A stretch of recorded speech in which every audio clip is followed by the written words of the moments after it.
Ram Sita serial இப்போ ராடகாசமான episode வந்திருக்கு. Skip பண்ணாமல் ஃபுல்லோடையும் கேளுங்க. அதுக்கு முன்னாடி இந்த வீடியோ பிடிச்சிருந்துச்சுன்னா லைக் பண்ண பாருங்கள். ரொம்ப பிடிச்சிருந்துச்சுன்னா நம்ம சேனலுக்கு வந்து சப்ஸ்கிரைப் பண்ணி கண்டினியூஸாக ஆதரவு வந்துட்டாங்க.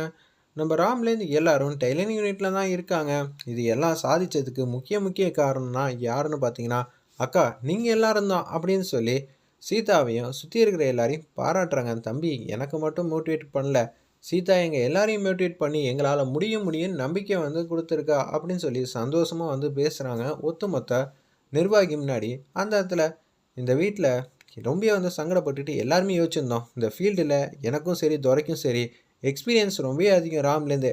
ஆனால் யாராலையும் இந்த 20 நாளுக்குள்ளே முடிக்கவே முடியாதுன்னு சொன்னோம். ஆனால் சீதா என்ன சொன்னால் 20 நைட்டு 20 பகல் அப்புறம் மொத்தம் எத்தனை நாள் இருக்குது, 40 நாள் இருக்குது, முடிக்க முடியுமா முடியாதான்னு சொல்லி சின்ன பிரச்சனையை கூட சில பேர்லாம் பெருசாக ஆக்கிட்டு அப்படியே காம்ப்ளிகேட் பண்ணிட்டு போயிட்டே இருப்பாங்க. ஆனால் இங்கே முடியாத விஷயத்த சீதா வந்து சாதிச்சு காட்டியிருக்கா. ரொம்ப ஹாப்பியாக இருக்குது. இவ்வளோ சாதிச்சிருக்கீங்க, இதுக்கு பின்னாடி ஏகப்பட்ட தடையெல்லாம் இருக்கும், எங்களால் உணர முடியுது அப்படின்னு சொல்லி நம்பிக்கையோடு வந்து பேசுகிறாங்க. நீங்கள் தைச்சிருக்கிற விஷயம் எங்களால் நம்ப முடியுது, அவ்வளோ சூப்பராக தைச்சிருப்பீங்கன்னு. ஆனால் லண்டனில் இருக்கிறவங்க நிச்சயம் வந்து சோதனை போட்டு பார்ப்பாங்க, அதுவும் குவாலிட்டி செக்லாம் வேறு லெவலில் இருக்கும். நீங்கள் கொடுத்தீங்கன்னா ஒரு துணியை சாம்பிளுக்கு நாங்கள் செக் பண்ணி பார்ப்போம் அப்படின்னு சொல்லும்போது, ராம் துணி எடுத்துகிட்டு வந்து கொடுப்பா அப்படின்னு சொல்லும்போது துணியை எடுத்துகிட்டு வந்து கொடுக்குறாங்க. அப்படியே நாலாபுரமும் செக் பண்ணுறாங்க. என்னது இங்கே ஒரு மாதிரி இருக்கே, அங்கே ஒரு மாதிரி இருக்கே, கால் சரியில்லையே அப்படின்னு சொல்லி அவங்களுக்குள்ளேயே வந்து பேசிக்கிட்டு இருக்காங்க. பின்னாடி செக் பண்ணுறாங்க. சட்டையை பின்னாடி போட்டு அப்படியே வந்து இந்த பக்கம் இருக்கா அந்த பக்கம் இருக்கான்னு எல்லா பக்கமும் செக் பண்ணி முடிச்சுட்டு கடைசியில் வாவ் சூப்பர், உங்கள் ஹார்ட் ஒர்க்கை கண்டு நான் ரொம்பவே வந்து பாராட்டுறேன் அப்படின்னு சொல்லும்போது சீதா வந்து எல்லாரும் கொண்டாடுறாங்க. சீதா நீ சாதிச்சிட்ட அக்கா, உங்கள் எல்லாருக்குமே நன்றிக்கா. ஏன்னா நான் கூட நம்பிக்கை இல்லாமல் இருந்தேன், சீதா ஜெயிப்பாலா மாட்டாளான்னு. சீதாவை ஜெயிக்க வச்சுட்டீங்க. இது உங்கள் தனிப்பட்ட உழைப்பு கிடையாது, உங்கள் ஒட்டுமொத்த டீம் ஒர்க்கு. பிரித்து பேசாதீங்க, இவங்களுக்கு வேணால் சன்மானத்தை வந்து கண்டிப்பாக கொடுக்கணும் அப்படின்னு சொல்கிறாங்க. நம்ம மீரா என்ன வேணும்னு கேளுங்க, எதுவாக இருந்தாலும் சிறப்பாக செஞ்சிடலாங்கிற மாதிரி ராம் வந்து சொன்னோன்னே நீங்கள் இந்த மாதிரி பாராட்டுறீங்களே அதுவே போதும் தம்பி எங்களுக்கெல்லாம் அப்படின்னு சொல்லி உற்சாகமாக வந்து யோசிச்சுட்டு இருக்காங்க. அந்த இடத்துல ஒட்டுமொத்த டீம் ஒர்க்கும் அப்போன்னு பார்த்து சீதா உனக்கு ஒரு இன்னொரு வாழ்த்துக்கள் மலையை வந்து பொழியிற அளவுக்கு உனக்கு ஒரு பதவி வந்து தரப்போகிறேன் அப்படின்னு சேதுராமன் வந்து பேசுகிறாங்க. அப்படியா, அதெல்லாம் ஒன்று வேணாமாம்மா, இது எனக்கு தெரிஞ்ச இடம், தெரிஞ்ச ஃபீல்டு, என்னால் சாதிக்க முடியும்னு எனக்கு நம்பிக்கை இருந்துச்சு. உன்னை பார்த்தா மகாலட்சுமி பார்க்குற மாதிரி இருக்கு. நம்ம கம்பெனியோட சேர்மன் இனிமேல் சீதா தான். மகாலட்சுமிக்கு ஏற்ற சேர் உனக்கு மட்டும்தான். ஏன்னா முடியாத காரியத்தை முடிச்சு காட்டுறது தான் மகாலட்சுமியோட அழகு கம்பீரம். அந்த அழகு நம்ம குடும்பத்தில் கம்பீரத்தோடு இருக்கிறது யாருன்னு பார்த்தா சீதா. கண்டிப்பாக நீ தான் அந்த இடத்துக்கு வந்து உட்கார்றதுக்கு தகுதி வாய்ந்த ஆள். என்னடா சொல்கிற, கண்டிப்பாக அப்படி நம்ம துறையிலேருந்து எல்லாரும் போய் வந்து பாராட்டுறாங்க. கோயிலுக்கு வந்து பொங்க வச்சு அந்த எல்லோ கலர் சாரீலேருந்து அவங்கவுங்க அவங்களுக்கு ஏற்ற மாதிரி இண்டிவிஜுவலாக வந்து கலர் சாரீ வந்து கட்டிட்டு வந்துட்டு இருக்காங்க. சீதா வந்து ப்ளூ கலரில் காஸ்ட்லியான படம் வந்து கட்டிட்டு பொங்கல் வைக்கிறதுக்கான எல்லா ஏற்பாடும் பண்ணுறாங்க. கடவுளே நீங்கள் தான் எனக்கு உதவி செஞ்சீங்க, அஞ்சலி சத்யா பிரியாவை காப்பாற்றினது நீங்கள் தான், இப்போ கம்பெனியில் ஆர்டர் வந்து கணக்கு சினிமா முடித்தது நீங்கள் தான், ஒவ்வொரு வாட்டியும் பையர் வந்து எனக்கு இந்த ப்ராஜெக்டே வேணான்னு சொல்லி கலந்துக்கிட்டு போன பார்த்தப்ப அவங்கள சமாளித்தது நீங்கள் தான், நீங்கள் இல்லைனா எங்களால் எதுவுமே செஞ்சுருக்க முடியாதுன்னு சீதா வந்து பேசுகிறத சித்தர் வந்து இது எல்லாத்தையும் வந்து கேட்டுட்டு இருக்காங்க. அந்த இடத்துல அப்போன்னு பார்த்து ஏம்மா இங்கே வாமான்னு சொல்லி மீரா வந்து கூப்பிட்றாங்க. அந்த கண்ணாடி போட்டுட்டு ஒரு பொண்ணு பொங்கல் வச்சுக்கிட்டு இருக்கே அவங்க தானே, நீங்கள் கொஞ்ச நாளைக்கு முன்னாடி கஷ்டப்பட்டீங்களே 1 மாதம் 1.5 மாதம், அந்த இதை எல்லாத்துக்கும் ஜெயிச்சதுக்கான முக்கிய பங்கு அந்த பொண்ணுக்கு தானே இருக்குது, கண்ணாடி போட்ட பொண்ணுக்கு.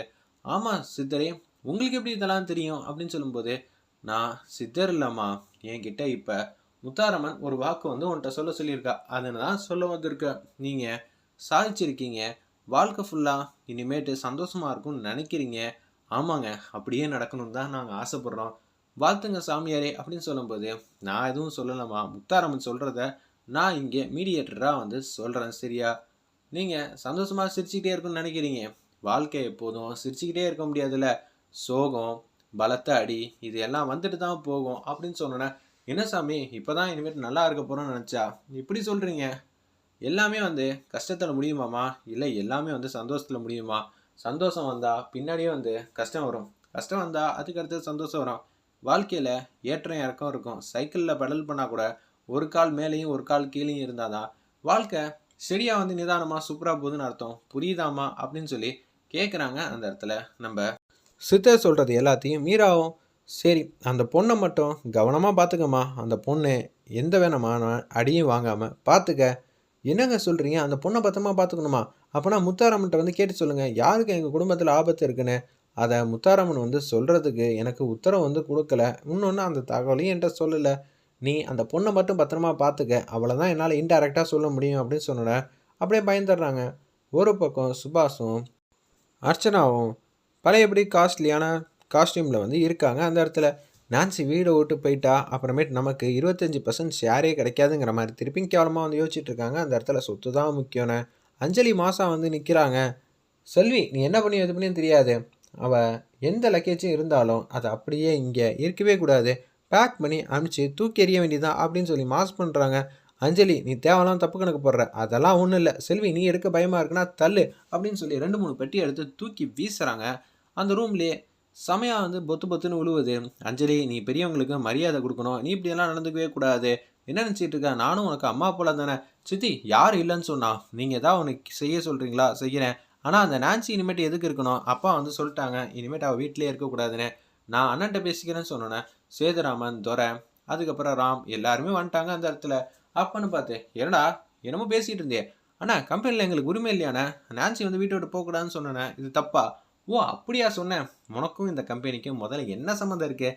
நானா ஐயோ பாவேன் உன் 2 குழந்தைக்காக தான் 20% ஷேர் வந்து கொடுத்துருக்கேன். இல்லைன்னு வச்சுக்கேன் அந்த ஷேரே வந்து உன் பேரில் இருக்காது. நீ நம்ம கம்பெனிக்காக என்னென்னலாம் செஞ்சுருக்க நல்லாவே தெரியும். என்ன சொல்கிறீங்க? டீ கொடுத்துருக்கோம், கூட்டி பெருக்கியிருக்கோம். இந்த 20 நாளில் எங்களோட கடுமையான உழைப்பு இருக்குது. ஆமாம்மா அர்ச்சனா, நீ சொல்கிறது எல்லாமே வாஸ்தவம் தான். ஆனால் அந்த 20 நாளைக்கு முன்னாடி நீங்கள் என்ன செஞ்சீங்க? இந்த கம்பெனியே இருக்கக்கூடாது, திவாலாகணும்னு சொல்லிட்டு நான்சியோட கூட்டணி போட்டவங்க தானே, அதையும் நான் மறக்கலை. உன்னை வந்து துரை வந்து அடித்து சொல்கிறாங்க, டே ஓசி சோறு சாப்பிட்டுட்டு இந்த குடும்பத்தையும் வந்து அண்ணன் சொத்தை பிடுங்கணும்னு ஆசைப்படுறியே, இது கொஞ்சமாவது அடுக்குமாடா. சொந்தமாக யோசித்து பிஸ்னஸ்னு ஒன்று ஆரம்பிக்கணும், அந்த பிஸ்னஸில் ஜெயிக்கணும். எதுவுமே இல்லாமல் உனக்கு பல கோடி ரூபா சொத்து கொடுத்தோம், நீ கம்பெனியில் திருட்டுத்தனம் ஏகப்பட்டது செஞ்சுருக்க. இது நம்ம சேதுராமனுக்கு தெரியாதுன்னு நினைக்கிறியா? எல்லாருக்கும் தெரியும்டா, கண்டுக்காமல் இருக்காங்க கூட பிறந்த பிறப்புன்னு. ஆனால் நீ எவ்வளோ கேவலமான வேலையெல்லாம் பார்த்துட்டு இருக்கேன்னு சொல்லி கண்ணா அப்படின்னா திட்டுறாங்க நம்ம துறை. டேய் நீ தான்டா ஓசி சோறு சாப்பிட்டுட்டு இருக்க?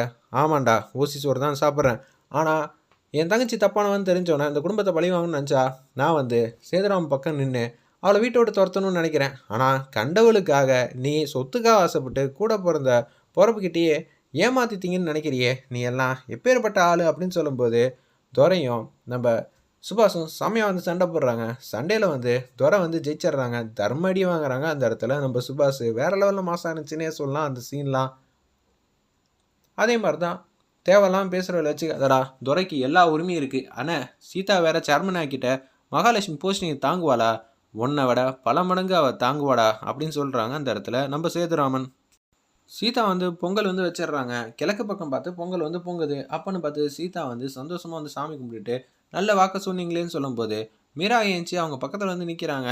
கிழக்கு பக்கமாக பொங்கிருச்சுன்னு. அப்போன்னு பார்த்து சீதா வந்து மயங்கி பொத்துன்னு விழுந்துடுறாங்க. அந்த சித்தர்கிட்ட வந்து கேட்குறாங்க, நான் தான் சொன்னேன்லம்மா பார்த்துக்கன்னு, பார்த்துக்க, சந்தோஷம் எப்போதும் இருந்துருமா என்ன அப்படின்னு சொல்லி சித்தர் வந்து சிரிக்கிற மாதிரி காட்டி எபிசோட முடிச்சிருக்காங்க.